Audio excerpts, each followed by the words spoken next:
Good morning, everybody. This is Anup Pandevadekar from the ICCT. Welcome to the ICCT India 2021 webinar series. This is the first of a series of webinars we are hoping to have about one a month. And a schedule for these webinars is listed here, but this is draft and subject to change. I would suggest subscribing to the ICCT India mailing list for updates and future schedule. Just a few housekeeping announcements before we get started. Everybody who's joined in is in listen-only mode. There will be about a 25-minute or so presentation. My colleagues Sunita and Ashok will present. And after that, we'll open up for questions and answers. During the presentation, if you have got questions or clarifications that are needed, please use the questions pane or the chat window to pose your questions. If they can be answered then and there, we'll do that. If not, we can always take those up for discussion afterwards. You will also have a chance to raise your hands. If you see your control panel among attendees, you can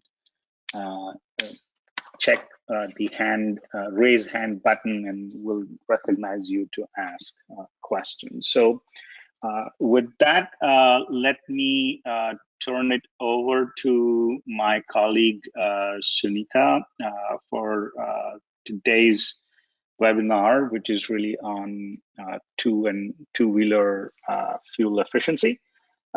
And so, Sunita, over to you. Thanks, Anup. Today, we are presenting our analysis, which we have carried out in the past 1 year on the fuel consumption reduction pathways for the two-wheelers in India.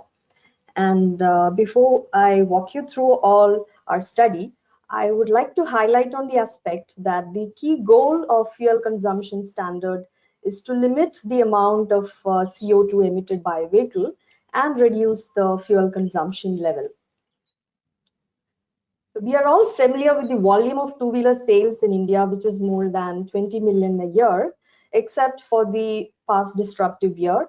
And naturally, it means there is a huge representation of the two-wheeler fleet in the fuel consumption level. And setting a fleet average target is one effective way to reduce the level. The Indian two-wheeler market can be seen to be primarily dominated by the combustion engines. In the 2017-18 market share, the percentage of electric two-wheeler share is merely 0.1%, while in the market share of 2019-20, there is a marginal increase in the electric two-wheeler percentage. And among the combustion engine two-wheeler models, there are three major segments, namely the motorcycle segment of engine displacement less than 150 cc, motorcycles of more than 150 cc, and scooters. Now, when we see the top 10 selling two-wheeler models, these small motorcycles, which is less than 150 cc, forms the major chunk in the market share, followed by the scooter segment. Even the latest market share shows that the small motorcycle segment continues to dominate the two-wheeler market. And the transition of the BS6 vehicle emission norms in India, which was accomplished on April 2020, has brought in the shift from the carburetor technology to fuel injection, and that is indeed a significant step. Interestingly, with this, a lot of technologies have become useful for the two-wheeler segment. So we at ICCT conducted a study which can provide a kind of groundwork on the discussion of the fleet fuel consumption target for the two-wheeler segment. And the key questions that we tried to address were, what are the prospects of reducing fuel consumption for the existing two-wheeler fleet, whether it can be done cost beneficially, and how the fleet average fuel consumption standard can enable the EV penetration in the two-wheeler. As seen earlier, in terms of sales volume, the market can be classified as motorcycles and scooters. Hence, we concentrated our study on the two variants of motorcycles in terms of the engine cc as well as the scooter. And we have named the motorcycles whose engine displacement less than 150cc as small motorcycles. The motorcycles with more than 150cc were termed as large motorcycles, and the scooters which are having less than 150cc. We try to understand the technology baseline of the existing two-wheeler fleet.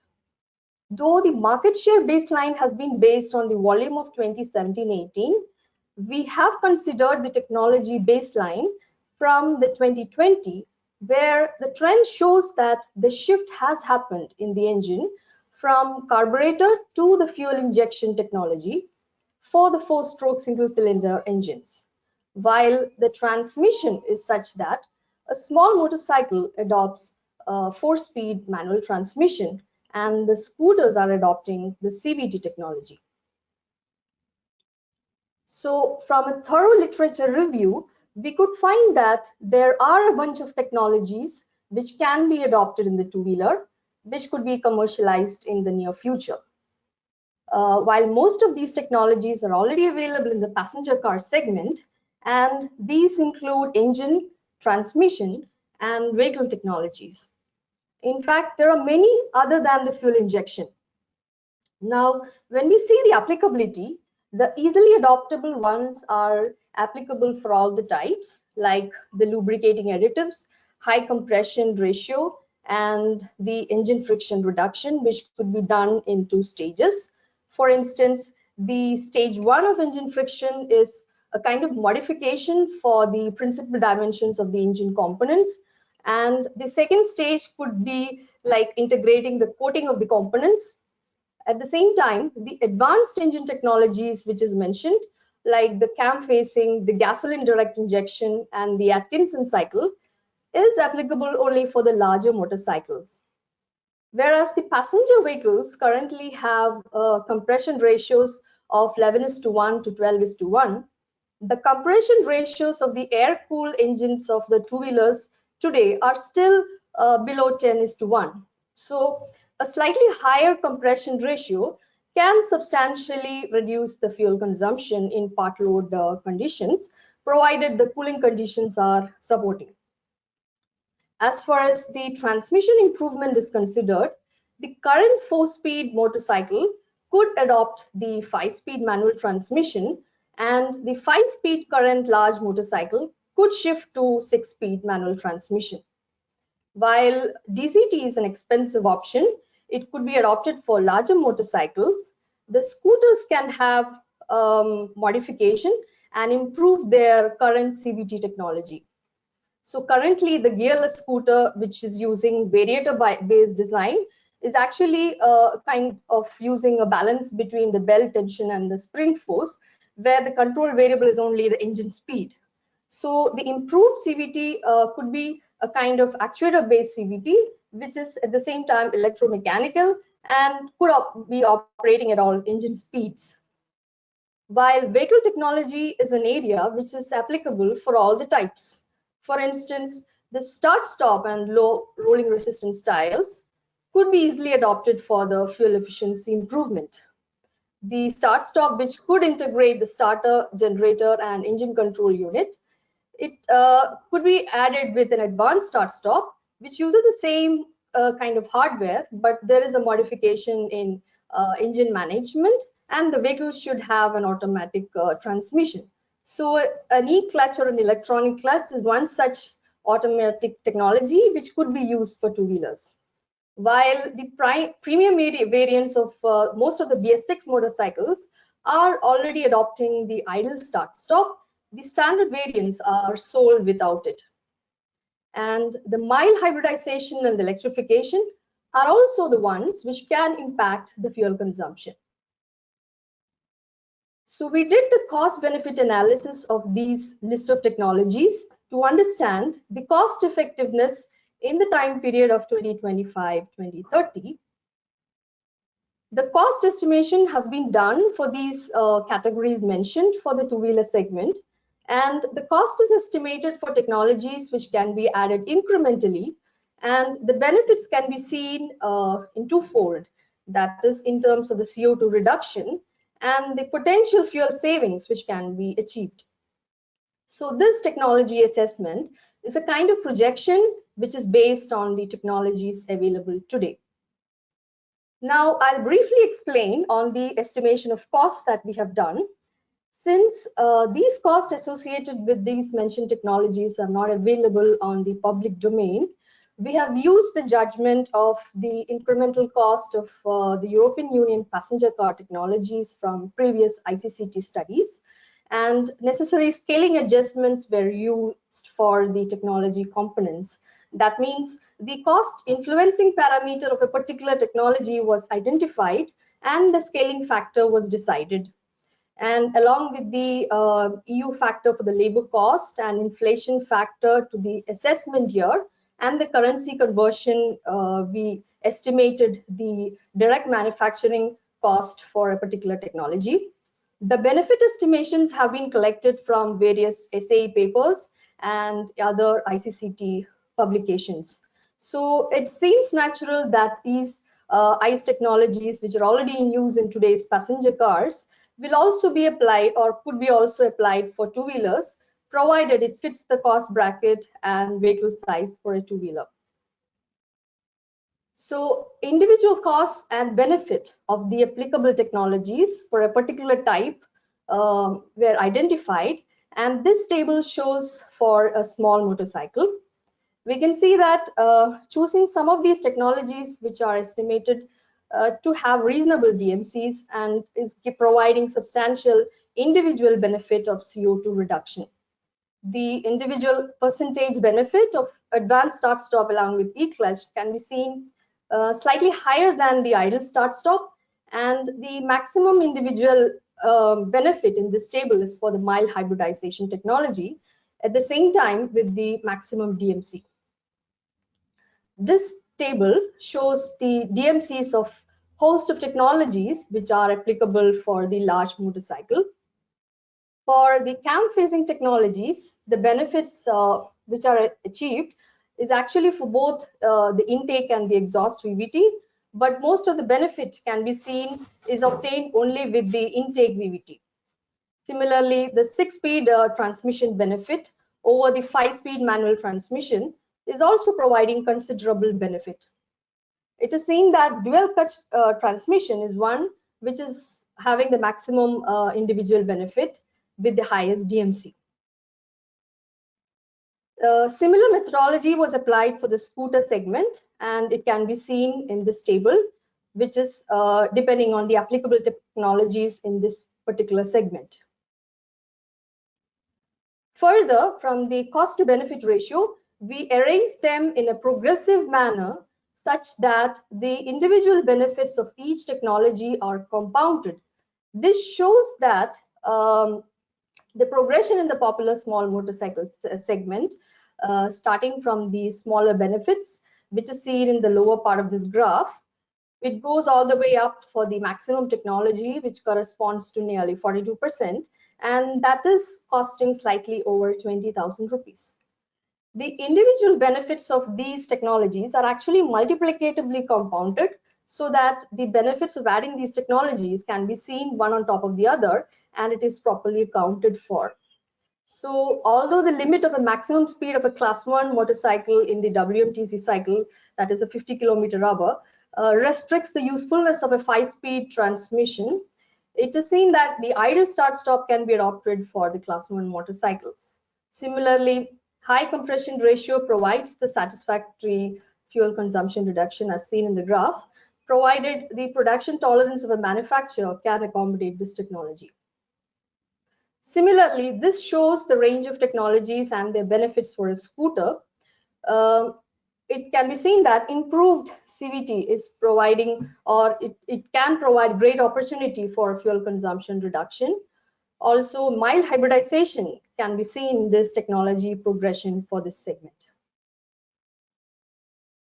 So till now, I was talking about the combustion engine existing models and their potential. We also analyzed how would the electrification of two-wheeler would be fitting in this fuel consumption reduction journey, and we tried to do the cost-benefit analysis of it. So the DMC cost of an electric two-wheeler involves addition of various components like the battery, inverter, control modules, etc., and the exclusion of a combustion engine powertrain from the vehicle. And this DMC corresponds to the incremental cost of the electric two-wheeler as compared to the ICE two-wheeler. A more detailed analysis on the electric two-wheeler cost would be provided in the webinar series to be held next month, and my colleague Shika will be presenting on that. Let me stop here and request Ashok to talk about the results from this study. Thanks, Sunita, for taking us through the various technologies and its individual cost. I will take you all through the results section. Here we will talk about the compliance cost of the technologies, its payback period, and above all, why we need a CO2 standard for two-wheeler segment. We will also take a look at the overall greenhouse gas emissions of both electric and internal combustion engines, or ICE-based motorcycles and scooters, and their impact on the environment. Finally, we'll also discuss on the level of standard that we should be looking forward to so that we can have sizable amount of electrification in our two-wheeler fleet. Yeah, so the compliance cost refers to the DMC cost or the direct manufacturing cost that the manufacturer will incur to meet the CO2 standard. In our analysis, CO2 compliance cost is analyzed using two strategies. The first one, the ICE technology exhaustion, and the second one is the cost beneficial penetration of electric two-wheelers. The first strategy identifies the level of CO2 reduction that can be achieved through gradual ICE technology improvements in the coming years. The transition to electric two-wheelers is expected to take place only after all the possible ICE technology packages have been exhausted. At that point, it is assumed that the electric two-wheelers will enter the market while these ICE vehicles continue to be sold with the maximum technology. The second strategy shown on the right the second strategy reflects the CO2 reduction that can be realized by increasing the market penetration of electric two-wheelers only when the incremental cost for per gram CO2 is less than the per gram cost through ICE technology.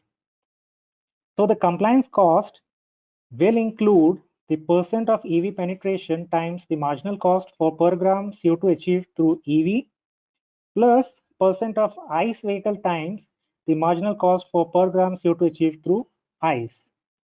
We will discuss more on how these two strategies in combination create the compliance cost with optimum integration of electric two-wheeler vehicles in the next slide. This chart is the compliance cost for a motorcycle in 2025.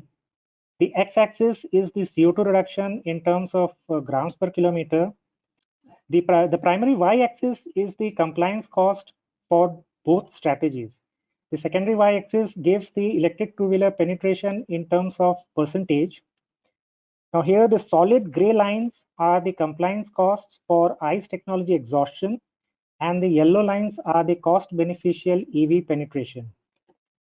The black dotted lines are the EV penetration in ICE technology exhaustion strategy, and the yellow dotted ones are the EV penetration for the cost beneficial approach.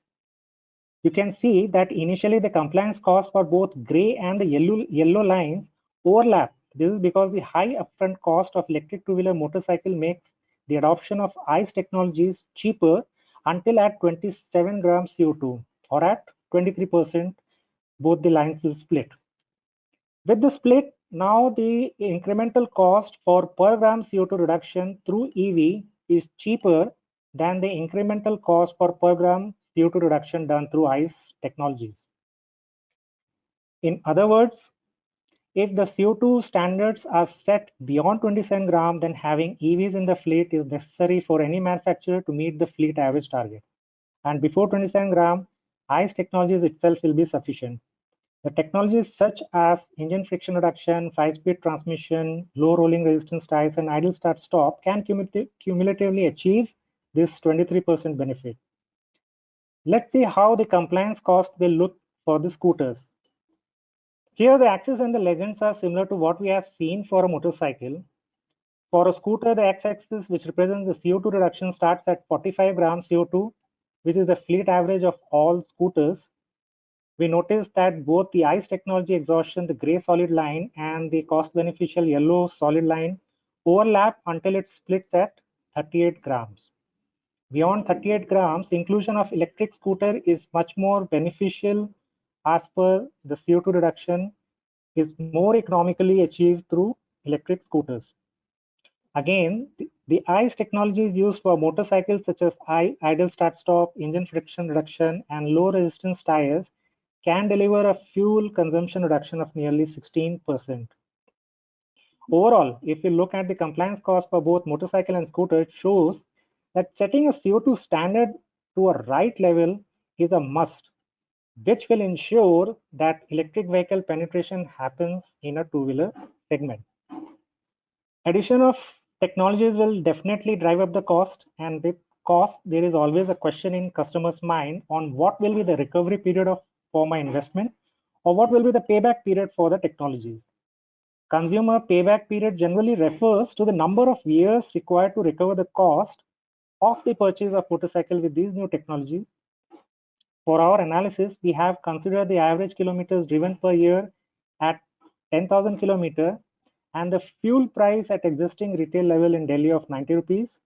Also, our analysis considered 20% higher than the certified value of real world fuel consumption to make our analysis more realistic to the ground. The table on the left shows the different ICE technologies that we have clubbed as packages. The selection of the technologies for the packages are based on the ease of implementation. So the technologies that are easy to implement are placed earlier, and the technologies that would need high development time is placed in later packages. We have also included electrification technology as a package in PK6 to make a comparison with other ICE technologies. This package includes only the battery, electric motor, and the electrical hardware needed for electrification. We have not considered other vehicle costs such as suspension, chassis for this comparison. We have highlighted PK3 package in the table because, as we spoke in our earlier slides, this technology package is sufficient to meet 23% CO2 reduction requirement. The chart on the right shows the payback period for different ICE packages. The benefit from each package is also highlighted below in terms of percentage. The primary y-axis is the direct manufacturing cost for the set of technologies, and the secondary x-axis is the payback period. Well, in the present scenario, the ICE technology package till PK3 cost approximately 9,800 rupees and is cheaper than the electric two-wheeler, but the payback period is at 6 years, which is higher than the electric two-wheeler payback by 2 years. In case of scooters, most of the technology packages are similar to motorcycle, with the only difference coming in CVT modifications with PK3 onwards. The benefit from each package is listed on the right-hand chart. We have highlighted PK2 package again in the table because, as we spoke earlier, this package is sufficient to meet the 16% requirement of the ICE technology improvement. Moreover, this PK2 package will need 4 years for the recovery on its investment, and the payback of the hybrid may take 6 years, and an electric two-wheeler scooter would take 3 years. The payback period of scooter shows that both PK2 and electrification in 2021 could give benefits, cost benefits by 2025. So once we have found that the minimum percent of ICE technologies would be needed for future along with electric two-wheeler, then let us see how this could translate into a prospective CO2 standard. This chart here is the matrix where y-axis shows the percent CO2 reduction required in ICE to meet a certain target when there is no electric vehicle available. The x-axis shows the percent electric vehicle needed to meet a certain target when no ICE improvement is done. The different color lines that we see in the chart represents the bands of CO2 target for the mix of ICE technologies and the electric vehicle penetration. Based on the whole set of ICE technologies and the percent of electric two-wheeler penetration, ideally, there could be n number of different ways to meet a given CO2 standard. For explanation, we have chosen a theoretically but plausible standard represented by the dotted black line. The cyan colored circle on the dotted line is the point where two-wheeler with 23% ICE improvement would meet with 30% of electric vehicle penetration to meet this theoretical standard of 25 grams.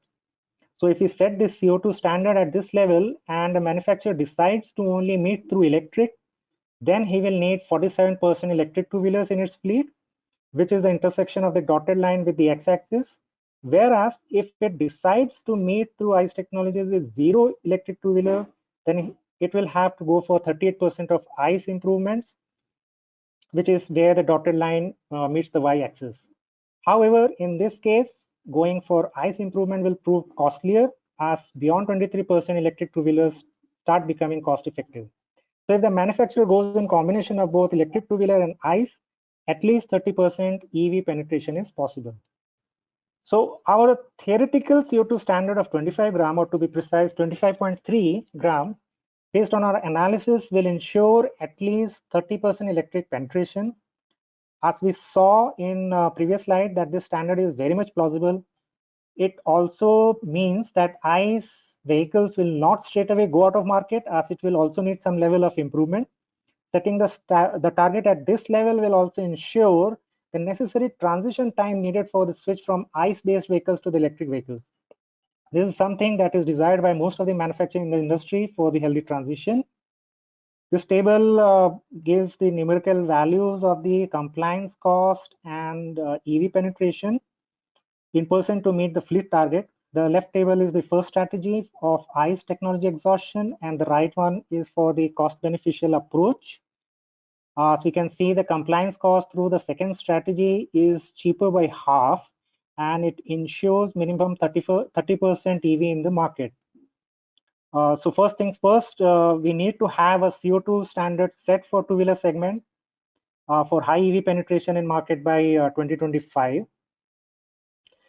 Similarly, this table gives the numerical values for cost compliance and EV penetration percent to meet 20 grams fleet target by 2030.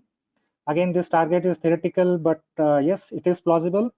And the reason why we chose the 20 gram target is to ensure that at least 60% EV penetration is possible. So in order to assess the global warming potential of electric and internal combustion two-wheelers on a life cycle basis, we have analyzed the greenhouse gas emission impact of fuel and electricity production named as well to tank, the consumption in the vehicle called as tank to wheel, as well as the greenhouse gas emission of producing the batteries and rest of the vehicles. For motorcycles, the electric variant with a battery capacity of 3.5 kilowatt hour corresponds to 37% lower life cycle greenhouse gas emissions than comparable combustion engine vehicles, while the variant with battery capacity of 2.7 kilowatt hour corresponds to 52% lower emissions.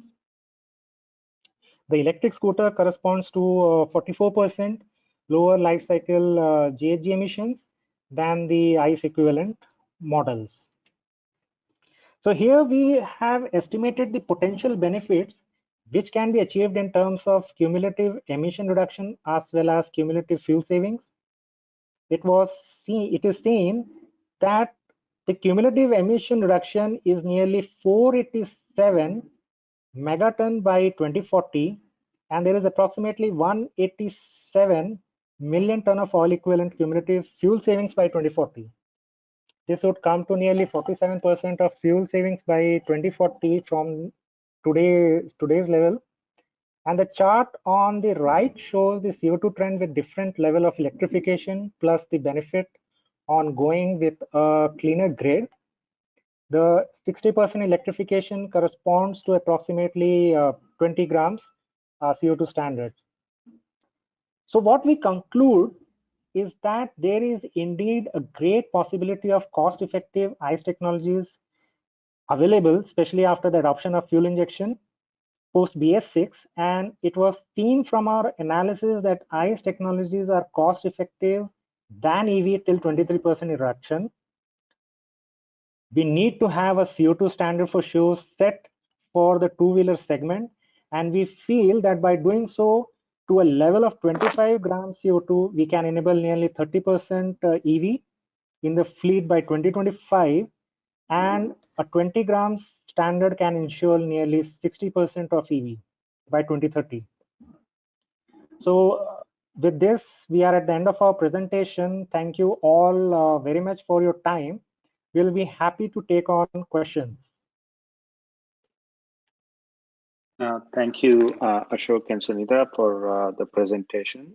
There were a few questions in the question pane, but if there are additional questions, or those who post a question in the questions pane want to ask more on that, I would suggest just using the raise hand button on your attendees tab, and we'll just sort of give you a minute to gather your questions.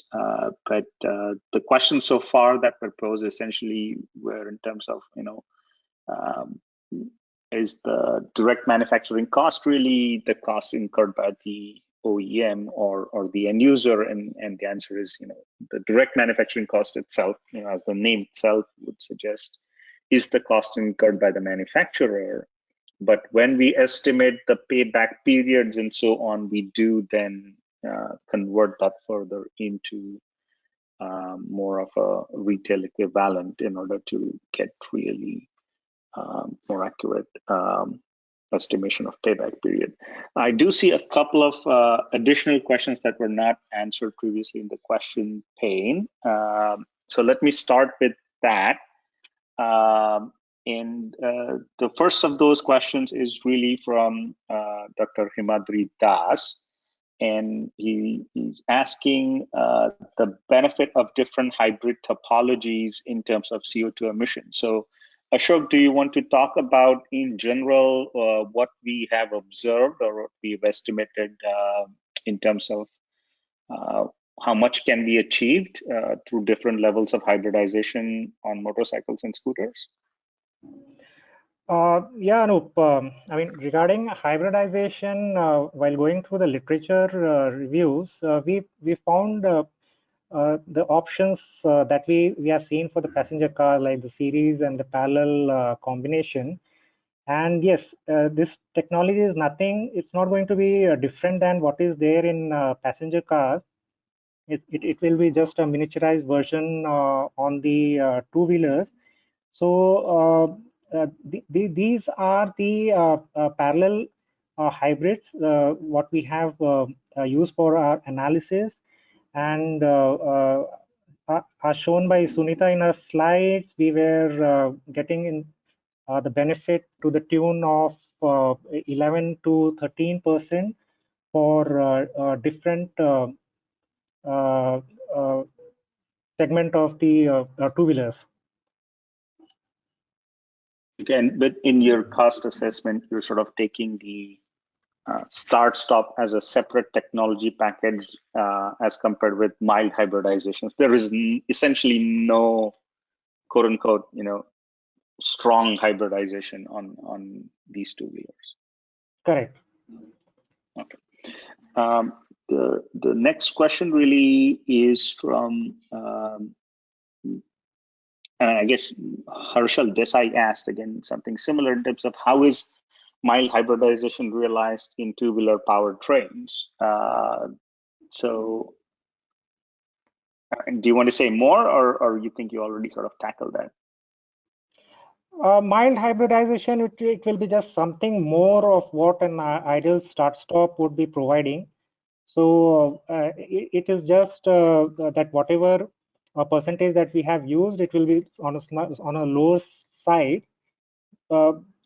Just similar to what we see in passenger cars, that the mild hybrid just give a minimal extra benefit as compared to the ideal start-stop, whereas the full hybridization is something that gives the benefit to the full potential.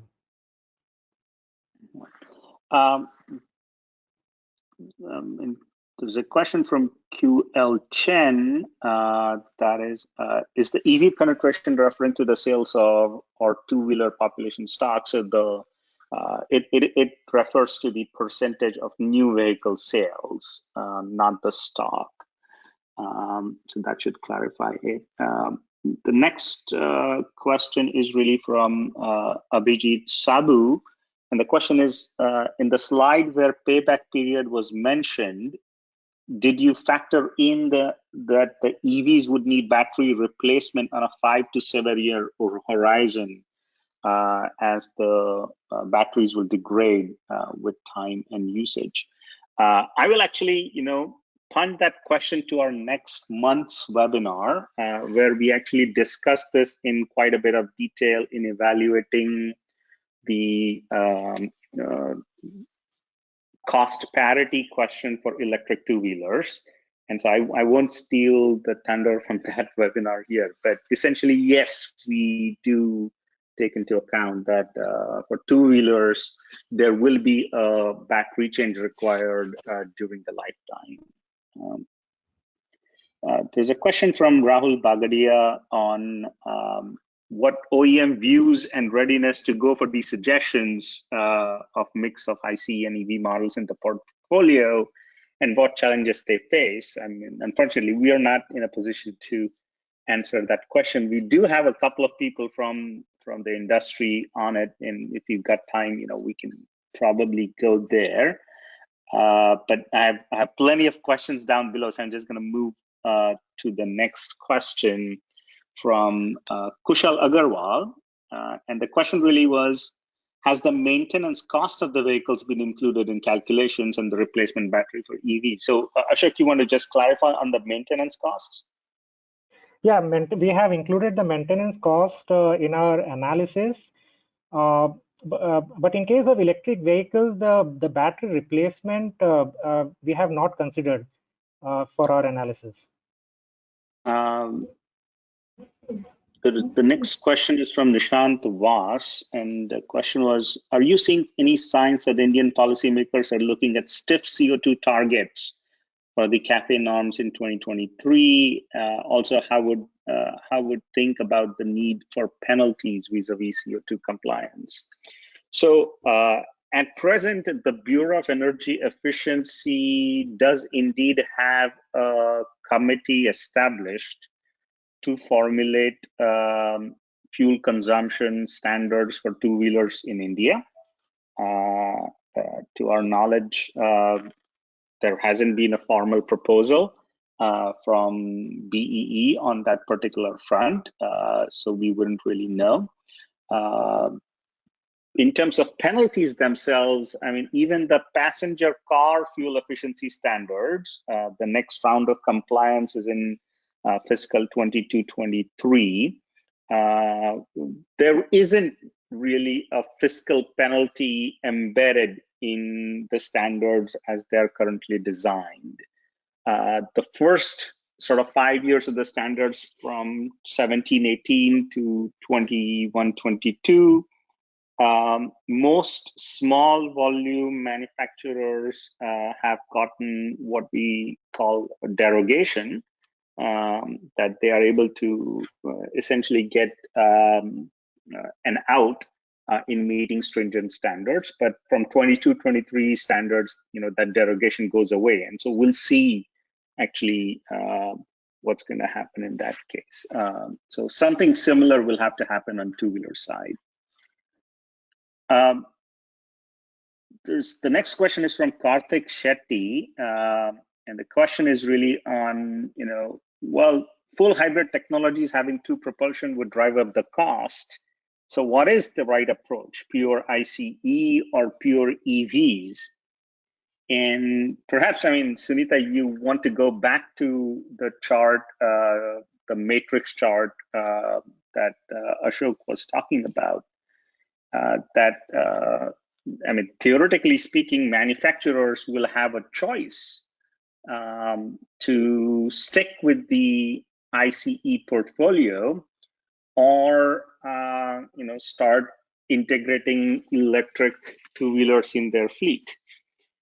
Now, if you look at the experience on the passenger car side, and especially what is going on in European Union right now, as the stringent 2020 CO2 standards for passenger cars went into effect, manufacturers did essentially similar kind of analysis that we've done here for two-wheelers.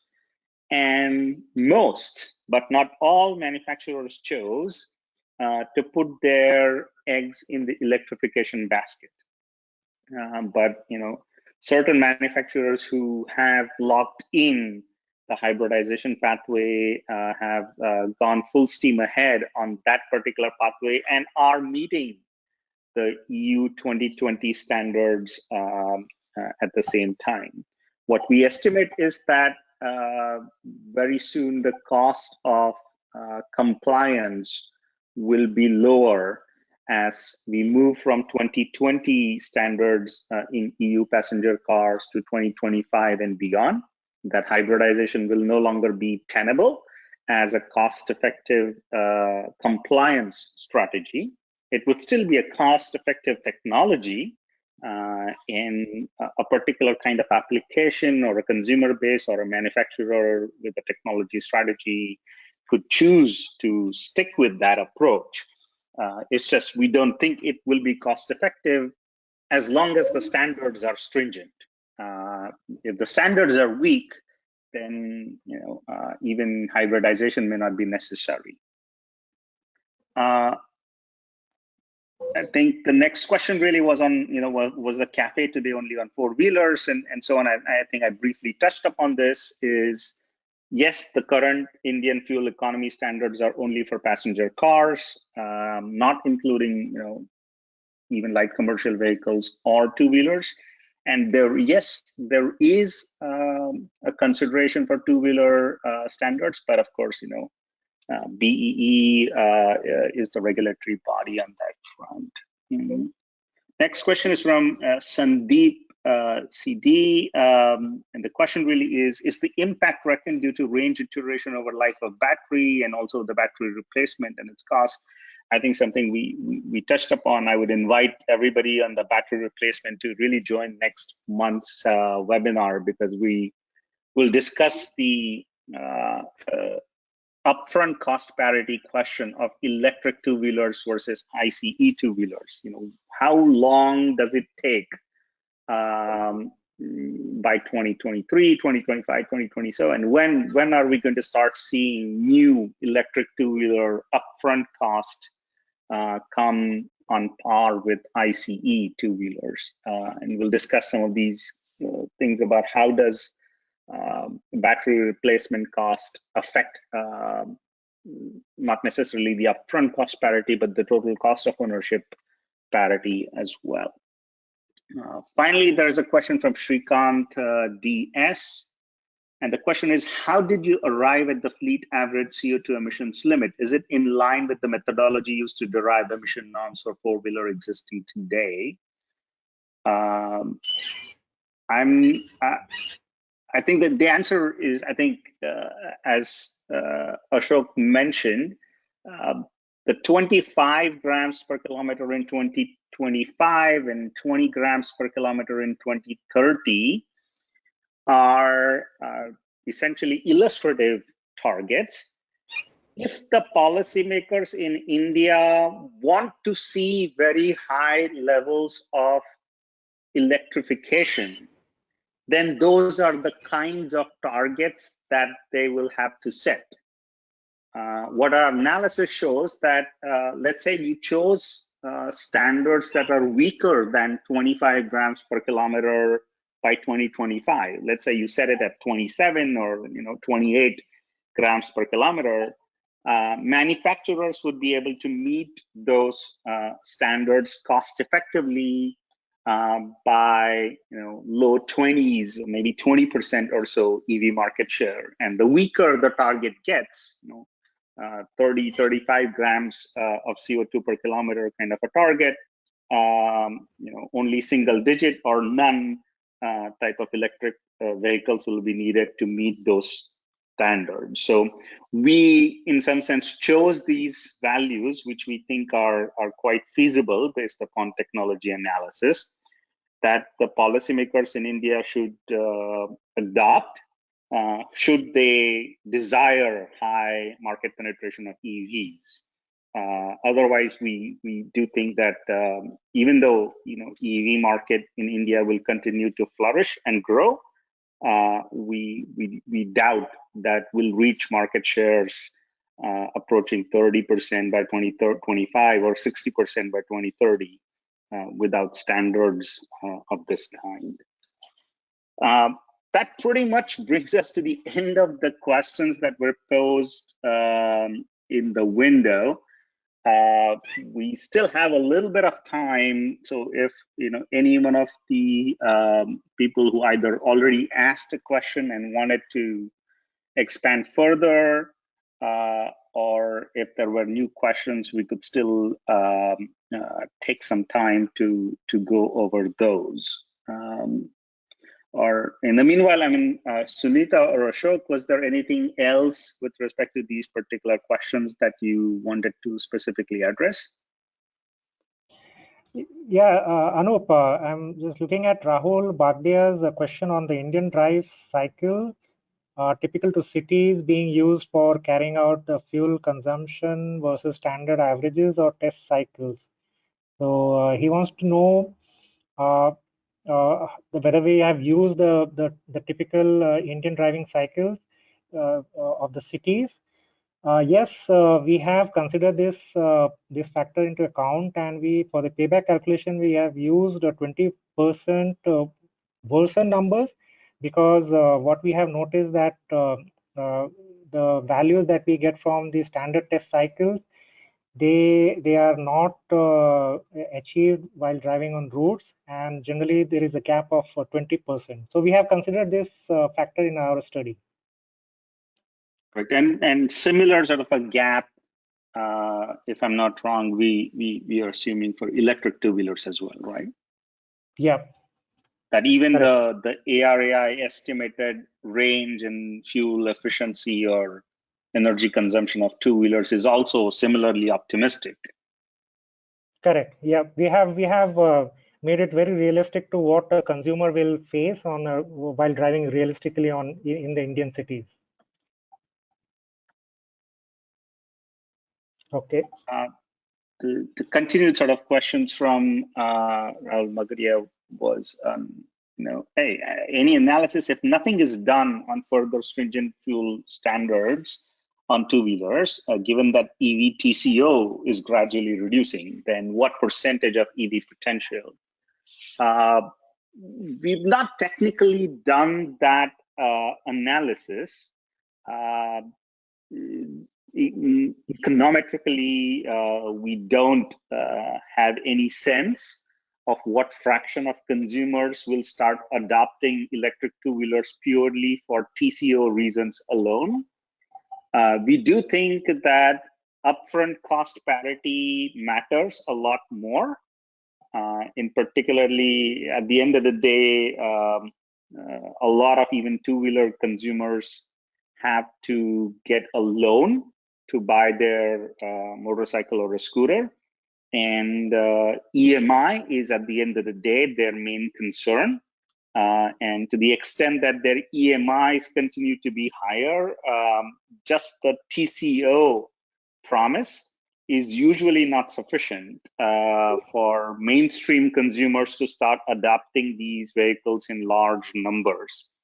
As we heard already in terms of questions, there is considerable uncertainty on the two-wheeler front.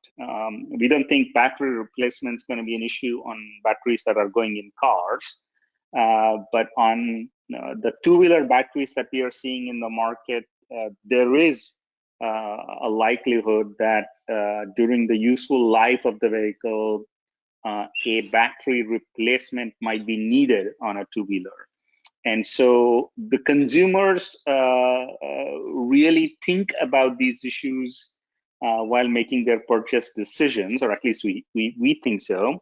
And so while theoretically we are able to demonstrate that TCO parity will be reached, either it's already there or will be reached in the next couple of years on various two-wheeler segments, it will take actually quite a bit longer if the standards aren't in place.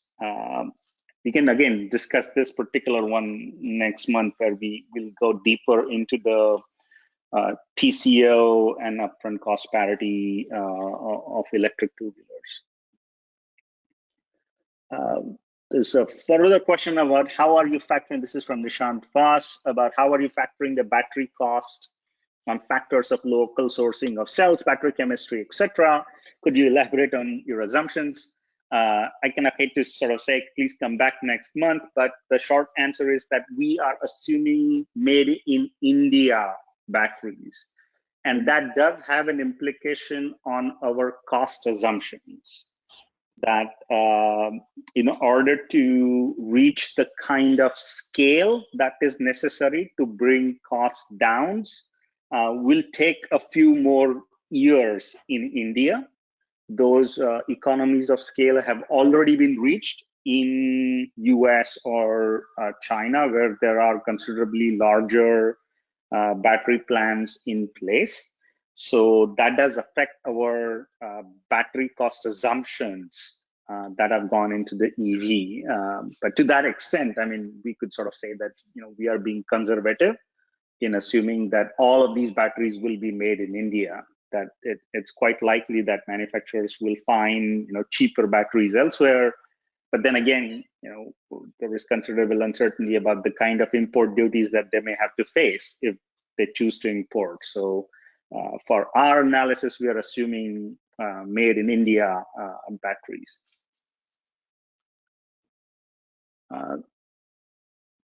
I think that does bring us towards the end. Anything else, Sunita or Ashok, you wanted to add?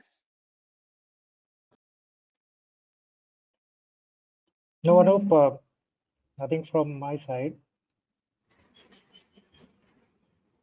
Okay. Any final thoughts or questions from the audience? Okay. Then we're going to bring this to a close. Thank you, everybody, for attending this. This was the first, as I said, in a series of webinars. Just in case you joined in late, let me put the schedule for future webinars in front of you. And that way you have a sense of what's coming your way going forward. And if you can actually see my screen, these presentations, these webinars starting May 18th will discuss electric two-wheelers in more detail, what it takes to achieve upfront cost parity, what happens on the TCO, various assumptions related to the battery costs, and so on. And so we'll have opportunity to actually discuss and debate those quite a lot more.